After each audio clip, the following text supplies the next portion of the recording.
début de son mariage, Denise Glenn prenait beaucoup de décisions pour sa famille. Et puis, elle s'est rendue compte qu'elle devait s'effacer et laisser son mari diriger. David avait pris l'habitude d'être passif. Avant, il me disait « Oh, je n'ai pas suffisamment de sagesse pour prendre toutes ces décisions.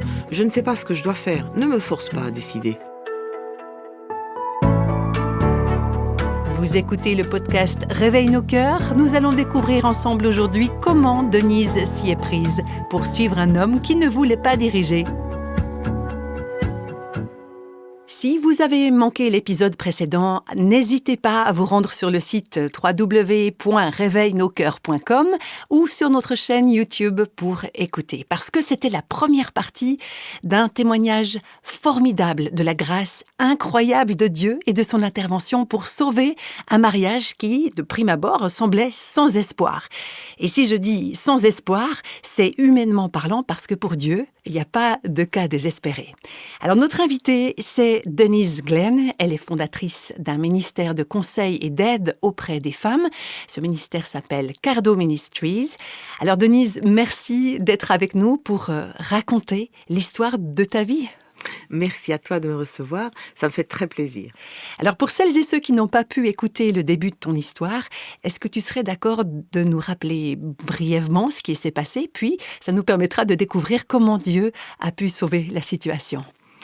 Alors nous étions très jeunes, nous nous sommes mariés, c'était tout juste à la fin de nos études. Nous étions tous les deux chrétiens, nous allions à l'église tous les dimanches. Je croyais que notre mariage allait être une union parfaite. Mais déjà le 3e soir, je me suis couchée en larmes, parce que je réalisais que nos attentes du mariage étaient complètement différentes. David et moi avons commencé à nous critiquer et à nous disputer.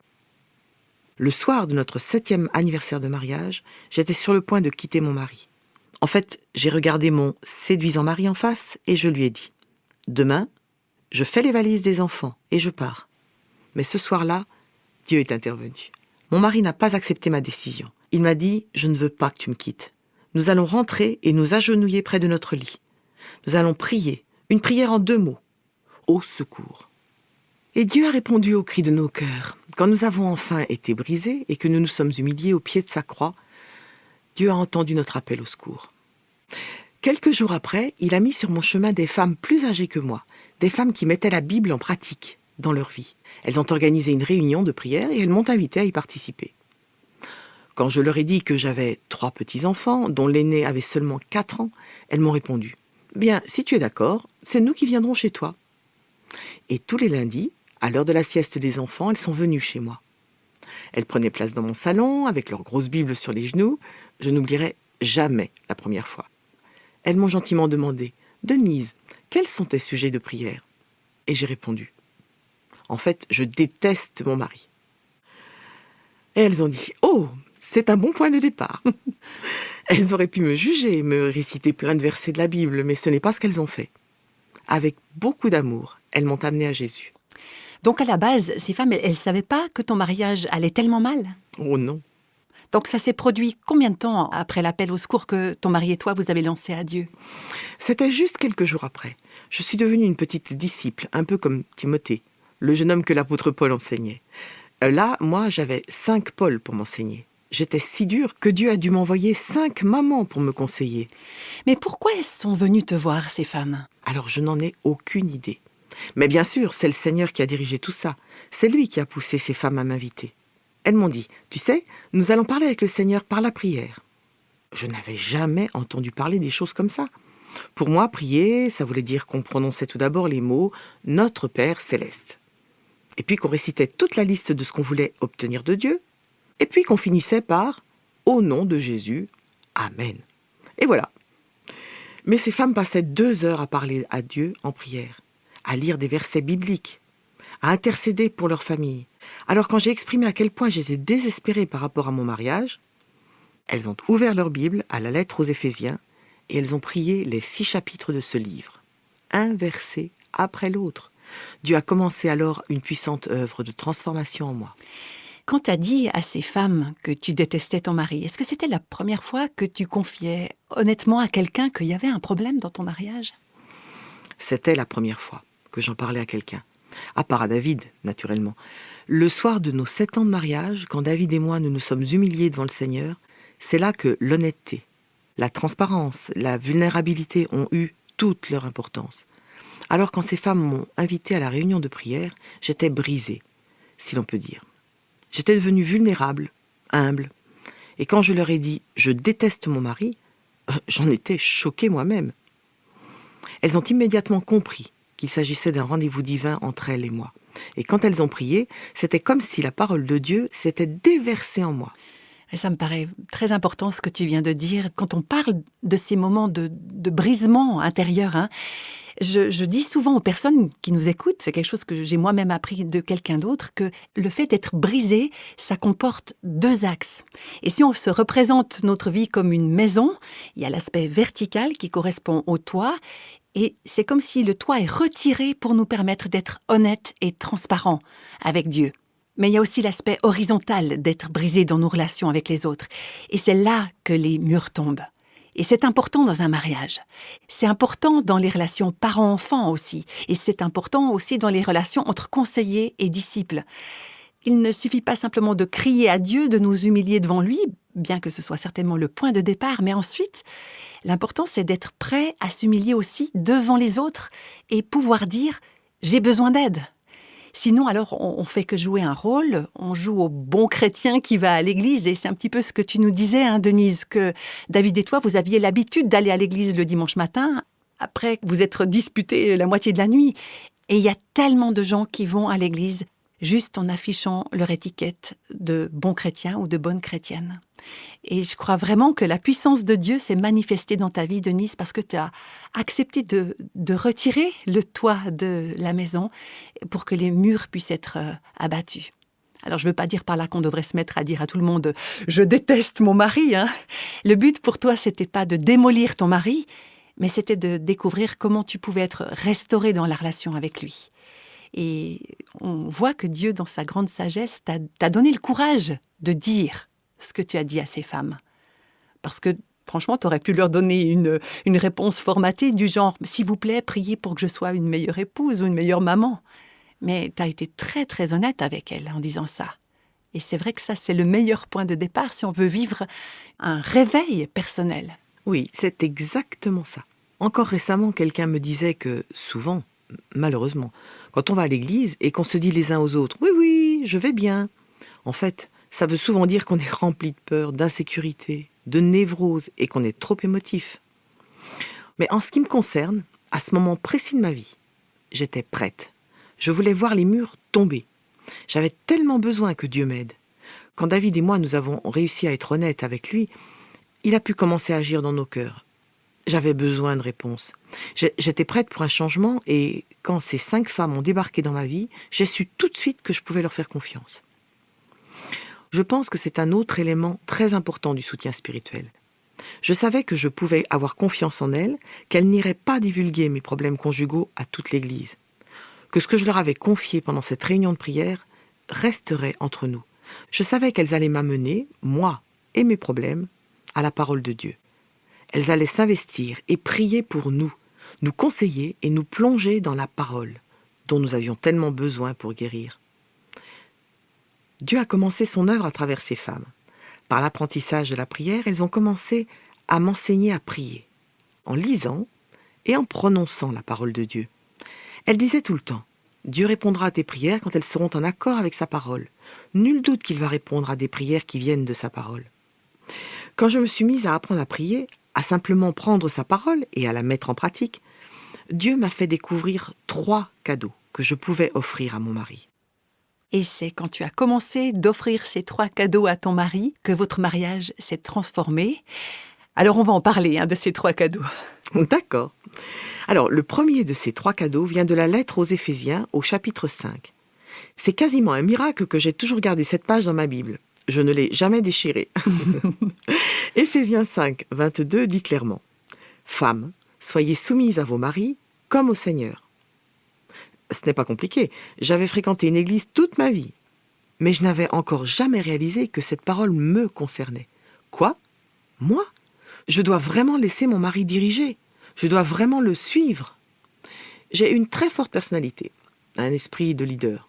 Dieu m'a faite comme ça parce qu'il voulait me confier un ministère auprès des femmes. Je dois savoir diriger les femmes dans mon ministère. Mais je ne dois pas diriger mon mari. Toute cette notion de leadership qui fait partie de ma nature, je l'avais mise en pratique dans mon foyer jusque-là. C'est-à-dire, concrètement? Eh bien, je passais mon temps à dire à David ce qu'il devait faire. C'est moi qui prenais toutes les décisions. Je les prenais bien avant que David ait eu le temps de le faire.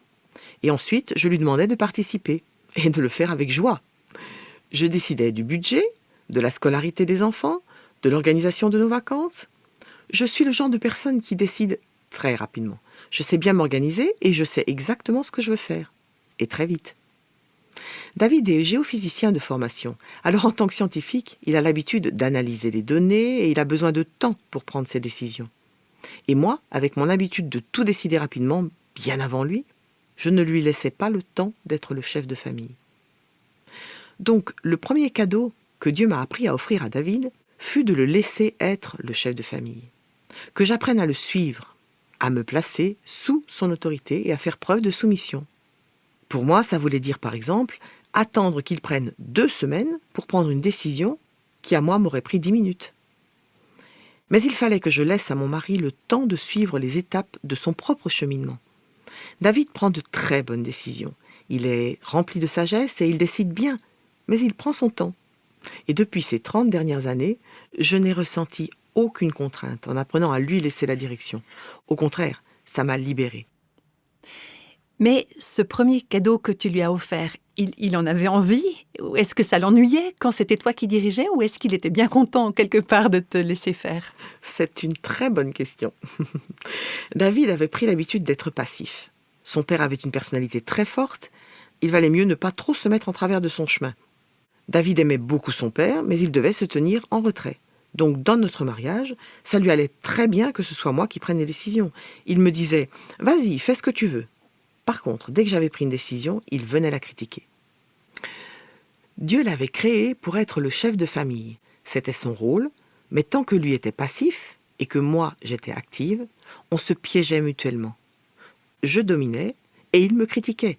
Du coup, nous étions tout simplement en train de détruire notre mariage de l'intérieur. Il m'a fallu apprendre à mettre mon mari dans une position de leader. Et je lui ai tout simplement posé des questions au lieu de lui dire ce qu'il devait faire. « Chérie, où voudrais-tu que nous envoyions les enfants à l'école ? Combien crois-tu qu'il serait raisonnable de dépenser pour ces meubles ? Est-ce qu'on va fréquenter telle église ou telle autre ? Est-ce que tu penses que je devrais enseigner à l'école du dimanche ou pas ? D'après toi, je devrais aller à cette conférence pour les femmes ou pas ? » Mais est-ce que ça veut dire que tu lui confiais toutes les décisions à prendre? Tu ne proposais plus aucune idée? Il n'y avait plus aucune réflexion quelque part de ta part dans votre mariage? Non, pas du tout. Je lui disais toujours ce que je pensais et j'ai des opinions très marquées. Lui, il m'a appris à prendre le temps de réfléchir avant de décider. Je venais le voir en disant « Tu sais chérie, j'ai vraiment envie de faire ça à l'église. » Ou encore « J'aimerais vraiment que les enfants puissent faire ceci ou cela et voilà pourquoi j'ai fait telle et telle recherche et voilà ce que j'ai découvert. » C'est quand j'ai commencé à lui remettre ses décisions, à me retirer progressivement et à me taire, ce qui me coûtait beaucoup, qu'il a pu assumer son rôle. Je pense qu'il y a beaucoup de femmes qui nous écoutent en ce moment et qui se disent « J'ai pris le rôle de chef de famille parce que mon mari ne veut pas assumer cette position. » Alors, il serait intéressant qu'elle se pose les quelques questions suivantes. Est-ce que vous le laissez prendre ce rôle de leader ? Est-ce que vous arrivez à vous faire plus discrète, à lui dire ce que vous pensez, en le laissant profiter de votre sagesse et de vos opinions ? Il en a besoin dans son processus de prise de décision. Est-ce que vous arriveriez à vous mettre en retrait, à prier pour que votre mari soit le chef spirituel et à le laisser assumer cette place ? Et en ce qui te concerne, Denise, est-ce que tu penses que David a pris des décisions qui ont été de mauvais choix? Absolument, bien sûr, il est humain. Le Seigneur a créé l'homme avec la poussière de la terre, alors parfois, l'homme agit comme tel. Bien sûr qu'il n'est pas parfait. Il y a eu plein de décisions qui n'ont pas été parfaites, des choses que nous avons achetées qui n'étaient pas adaptées, ou des vacances que nous avons prises, enfin bref. Et toi, tu l'as critiqué ou tu lui as reproché certaines de ses décisions? Je ne me souviens pas d'avoir délibérément voulu le critiquer. Je n'ai pas vraiment d'exemple qui me viendrait à l'esprit comme ça. Mais c'est sûr que j'ai dû être tentée de le faire parfois. Quand j'ai commencé à apprendre comment être disciple de Christ au contact de ces femmes, je me suis passionnée pour la parole de Dieu. Le matin, je me levais plus tôt pour passer du temps avec le Seigneur. Je lisais la parole et je l'étudiais. Je me plongeais dans les temps de prière et d'adoration qui me transformaient. David, lui, il se contentait de jouer au basket-ball ou au tennis. Et le dimanche, il dépoussiérait sa Bible pour aller à l'église. Mais il n'était pas le chef spirituel de notre foyer. Alors pour m'aider à lui laisser ce rôle, j'avais collé un post-it sur le téléphone. Parce que les gens m'appelaient souvent pour me demander de faire plein de choses. Et sur ce post-it, j'avais écrit « Demande d'abord à David ». En fait, David vous dirait que c'est quand j'ai commencé à le laisser diriger, à prendre les décisions, qu'il s'est senti obligé de prier et de se tourner vers la parole de Dieu. Il explique que c'est comme ça qu'il a commencé à passer du temps avec Dieu chaque jour. Avant, il me disait « Oh, je n'ai pas suffisamment de sagesse pour prendre toutes ces décisions. Je ne sais pas ce que je dois faire. Ne me force pas à décider. » Alors je lui ai répondu « Chérie, c'est toi qui es le chef spirituel de notre famille, mais je suis là pour t'aider, bien sûr. Quoi que tu décides, je te soutiendrai. Mais c'est toi qui dois te placer devant Dieu pour les décisions à prendre concernant notre famille. Et moi, je vais te soutenir. » Donc, quelque part, il s'est senti poussé à rechercher pour lui-même la sagesse de Dieu. Exactement, tout à fait. Il a commencé par 5 minutes par jour, il lisait quelques psaumes et il priait. Maintenant, chaque matin avant d'aller au travail, il passe environ 1 heure avec Dieu, tous les jours. Il se tient à genoux pour prier pour notre famille. C'est vraiment notre intercesseur. À cette époque, je n'aurais jamais cru que David Glenn deviendrait une sorte de géant spirituel, un chef spirituel pour moi et pour notre famille. Mais c'est ce qu'il est devenu. C'est Dieu qui a accompli ce miracle, mais ce n'est pas arrivé du jour au lendemain. Il a fallu 3 ans, 3 longues années avec 2 pas en avant et 10 en arrière. Il a fallu beaucoup de temps pour réparer les blessures qu'on s'était infligées pendant ces 7 longues années. Donc pour toi, il a fallu faire preuve de patience, te dire que les changements allaient prendre un certain temps. Mais vraiment, on peut dire que pendant toute cette période, et pour la suite de votre mariage aussi, tu as dû faire confiance au Seigneur pour que ce soit lui qui agisse dans le cœur de ton mari, que ce soit Dieu lui-même qui opère les changements que toi, tu ne pouvais pas faire. Tout à fait. J'ai vraiment dû apprendre à laisser David diriger et à me mettre en retrait. Souvent, j'étais furieuse contre moi-même. Je m'en voulais sévèrement à chaque fois que je manquais de respect à David ou que je laissais échapper des paroles déplacées. Je rentrais à la maison, je me torturais en pensée. Mais heureusement que je commençais à connaître la parole de Dieu parce que je pouvais m'en servir pour combattre. Dieu m'a vraiment appris à être patiente avec moi-même. Il nous a appris à David et à moi à grandir ensemble et de ce fait à ne plus avoir des attentes totalement irréalistes l'un envers l'autre. Tu sais, du genre un coup de baguette magique et tout est réglé. Nous avons dû travailler à notre mariage. Parfois c'était David qui écoutait et d'autres fois c'était moi. Mais le grand changement de direction a été le moment où nous avons commencé à nous rapprocher au lieu de nous éloigner l'un de l'autre. Les murs entre nous étaient tombés. Rien n'a été facile. David a dû apprendre à me faire confiance. Confiance dans le fait que je reste en retrait et que j'arrête de le devancer tout le temps. Apprendre à me faire confiance dans ma gestion de l'argent. Il nous a fallu établir un niveau de confiance entre nous deux. Et moi, j'ai dû lui confier mon cœur. J'avais construit un mur tout autour de mon cœur, un mur qui disait « Tu ne pourras plus jamais me faire de mal ». Et il a fallu que j'abatte ce mur et que je fasse confiance à David pour lui laisser cette direction. Ça a été un énorme pas de foi pour moi, parce que j'avais peur qu'il me mène dans la mauvaise direction. L'une des choses les plus terrifiantes pour moi a été de le laisser diriger mon ministère. Je me disais « Dieu m'a appelé moi ». J'étais en train d'apprendre tellement de choses de la part du Seigneur, de la part de ces autres femmes aussi. J'avais envie de mettre en pratique mon don spirituel d'enseignement pour en faire bénéficier les femmes. Combien c'était difficile de laisser David assumer le rôle de leader dans mon ministère et de lui laisser l'occasion de me dire « Oui, ce serait bien que tu puisses aller enseigner ici ou là » ou « Non, il vaudrait mieux que tu n'ailles pas parler là-bas » ou encore « Je sais que Dieu veut que tu écrives. Prends du temps pour rester à la maison à écrire tranquillement. » Alors, oh oui, cela représentait un énorme pas de foi. Mais ça a été une telle bénédiction dans notre relation. Nous sommes tellement amoureux. Vraiment, nous sommes fous amoureux. C'en est presque ridicule. On fait des pique-niques, des tours à vélo ensemble, comme des ados qui vivent leur premier amour. Si on m'avait dit ça le soir de notre 7e anniversaire de mariage, ou les 2 autres années qui ont suivi, je n'aurais jamais cru que ce serait possible. Mais quand notre 10e anniversaire est arrivé, nous étions plus amoureux que jamais. Et c'est pareil depuis, et même encore mieux. Et on se joint à vous deux, hein, Denise, pour rendre grâce à Dieu. C'est vraiment merveilleux, le pouvoir de sa grâce. Et en t'écoutant comme ça, je me disais que c'est souvent en fait la peur qui nous empêche de nous abandonner à Dieu, à sa vérité, hein, quel que soit le domaine de notre vie finalement. Et j'imagine qu'il y a parmi les personnes qui nous écoutent des gens qui en sont justement là où toi tu en étais les premières années de ton mariage, des gens qui ont peur de perdre le contrôle, peur qu'on profite d'elles ou d'eux, peur que leur cœur soit blessé.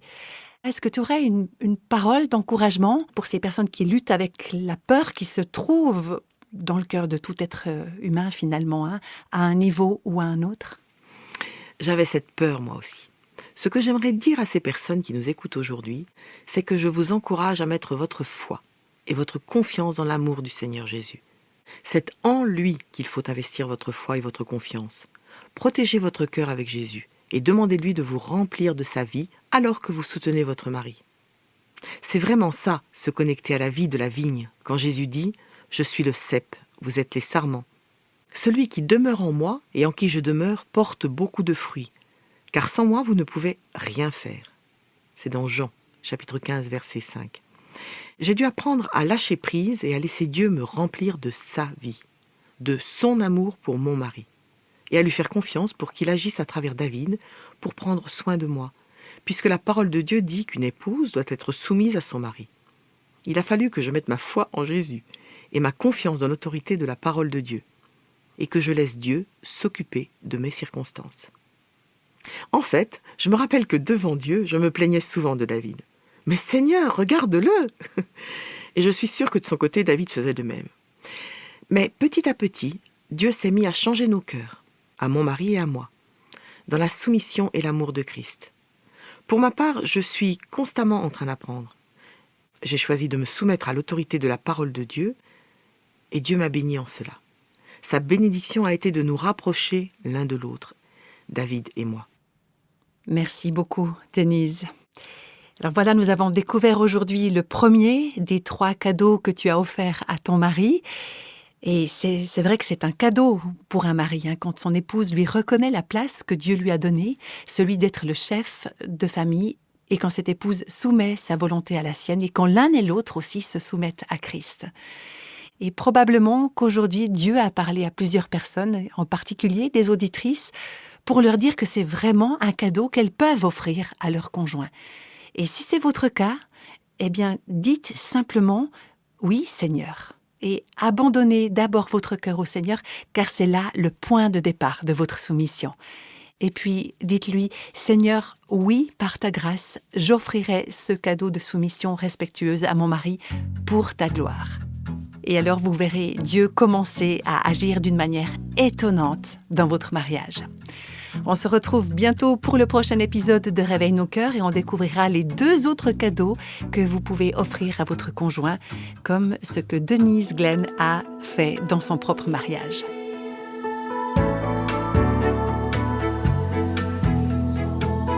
Tous les extraits de la Bible sont tirés de la version Louis II 1910. Réveille nos cœurs est le ministère francophone de Revive Our Hearts, initiative de Life Action Ministries avec Nancy DeMoss Wolgemuth. Avec les voix de Christine Raymond et Anne Rigoni.